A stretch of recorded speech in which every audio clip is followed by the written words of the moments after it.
آپ کی جسم کے اندر RBC کا پروڈکشن ہو، سرخ خلیے جسے کہتے ہیں وہ بن رہے ہوں، آپ کے جسم کے اندر DNA بن رہے ہوں، آپ کے جسم کے اندر نرو فارمیشن ہو رہے ہوں۔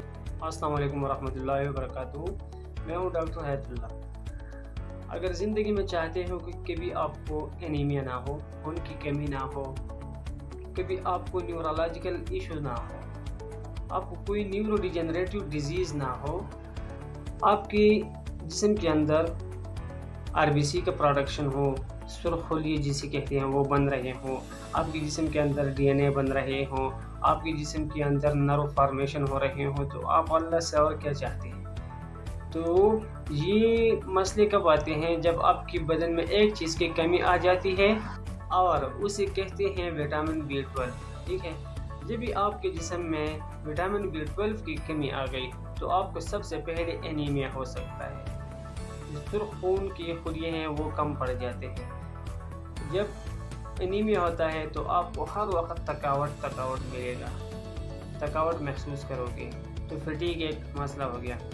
آپ کے جسم کے اندر اگر وٹامن B12 کی کمی آ گئی تو آپ کے جسم کے اندر DNA کا جو سنتھسس ہے وہ سٹاپ ہو جائے گا یا کم ہو جائے گا۔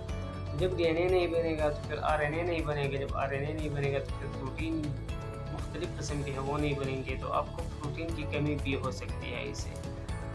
اور جب وٹامن B کی کمی ہو تو آپ کو نرو فنکشن میں بھی مسئلہ آ سکتا ہے۔ اسی وجہ سے اپنے وٹامن B12 کو مانیٹر رکھیں۔ 5 طریقے ایسے ہیں جن کے ذریعے آپ وٹامن B12 کو لے سکتے ہیں۔ پہلی بات یہ ہے کہ جتنی خوراکیں ہیں ان میں اینیمل سورس جو ہے ان میں گوشت ہو گیا، مچھلی ہو گئی، انڈا ہو گیا، یہ ساری جو چیزیں ہیں ڈیری پروڈکٹس جس میں دودھ، مکھن وغیرہ آتے ہیں، اس میں وٹامن B12 موجود ہوتا ہے۔ جو پلانٹ کے سورسز ہیں ان میں سوئی، ایلمنڈ، بادام جسے کہتے ہیں، یا اوٹ وغیرہ ان چیزوں سے ملتے ہیں۔ اگر اس طرح نہیں ہے تو پھر ہم سپلیمنٹ سے لیتے ہیں۔ سپلیمنٹ میں ہمارے پاس کیپسول آتے ہیں، ٹیبلٹس آتے ہیں اور انجیکشنز بھی آتے ہیں۔